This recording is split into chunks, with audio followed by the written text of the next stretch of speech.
On to our top story. Qatar is aiming to extend the Israel-Hamas truce once again as the first day of the two-day extension holds. It's as Hamas have admitted that the youngest hostage taken from Israel, he's only 10, is Kfir Bibas, and his family have been handed to a separate Palestinian terror group. The group is based in the southern city of Khan Yunis, which is expected to be the location of Israel's next offensive once the truce expires. 9 children, including 3-year-old twins and 2 women, were freed on Monday. Well, joining us now live from Jerusalem is Rachel Gur, friend of the Sham family, 7 of whom were held hostage by Hamas and 6 of whom have since been released. I mean, what Hamas are essentially doing now, using a 10-month-old baby as a bargaining chip, surely the world should be waking up now to quite how awful this terrorist group are. I think the term is human shield. They're intentionally placing him in what is expected to be the next battleground, where we know at the moment Hamas is currently not just amassing, but laying booby traps, creating the battleground.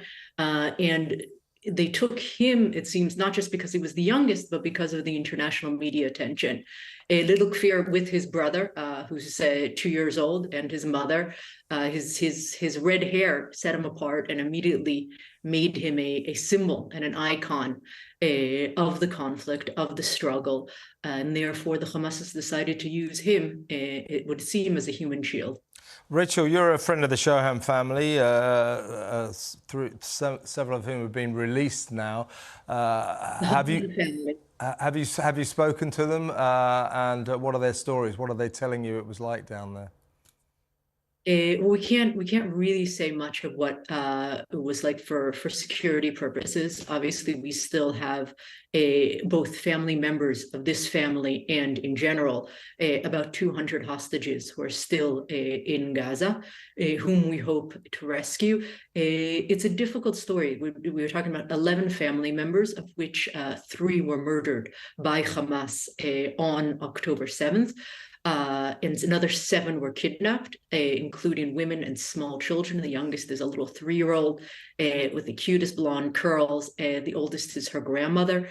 And 6 out of the 7 were released 2 days ago. The children's father remains captive in Gaza. And when they came back, they discovered that their father, grandfather, husband had been murdered by the Hamas, as well as the grandmother's sister and brother-in-law. So they are so happy to be together again.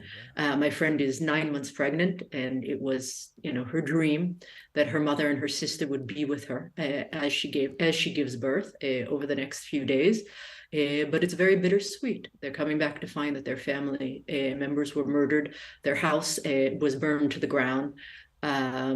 My friend's family, Haran, are among the founders of Kibbutz Be'eri, which is one of the hardest hit kibbutzim.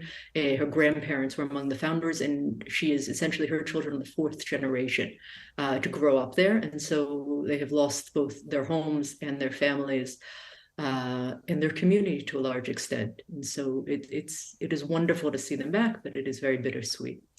I think what is so startling about the atrocities committed on the 7th of October is these aren't political prisoners. These aren't what you might consider to be normal hostages in a war or a conflict, but civilians targeted from communities that I believe are sort of a lot more open-minded and sympathetic towards Palestine and a 2-state solution than maybe some of the mainstream media let on the views of the majority of average Israelis. What do you think motivated Hamas and the associated terrorist organization to target mothers and daughters and babies from very ordinary families who essentially are extremely peaceful people? I think it was just proximity. Hamas has said over and over again, both before October 7th and since, that it is their expressed goal to murder every single Israeli. They also don't differentiate between Jews and Arabs. We saw them murder Israeli Arabs as well, both Muslims and Christians, as well as Druze, and people, members of the Bedouin community. On October 7th, there's also a Bedouin family that was taken hostage, including their 3 teenage children. And Hamas's aim is to murder, to rape, kill, pillage, murder everyone. And they specifically chose these communities because they are the closest to the border. They were the first they could get to. They got as far as they could. They made it to the central cities of Ofakim and Sderot, which are quite away from there. So they simply burned and maimed their way as far as they could. Rachel, there are many calls for this truce, ceasefire, humanitarian pause to continue.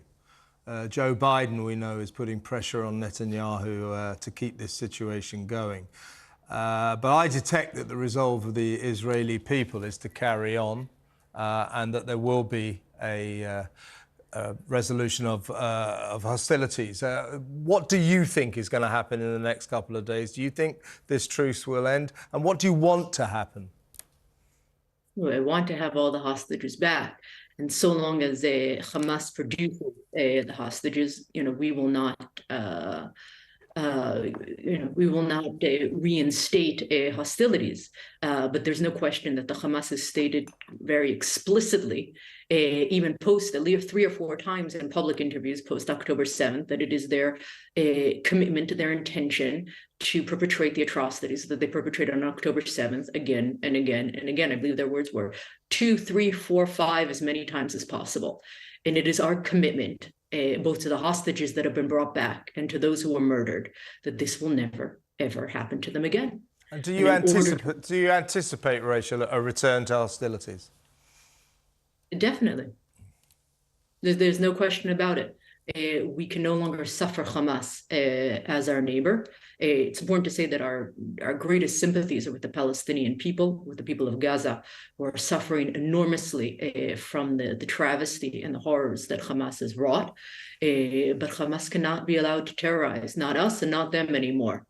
There isn't place for such brutality and inhumanity in our world.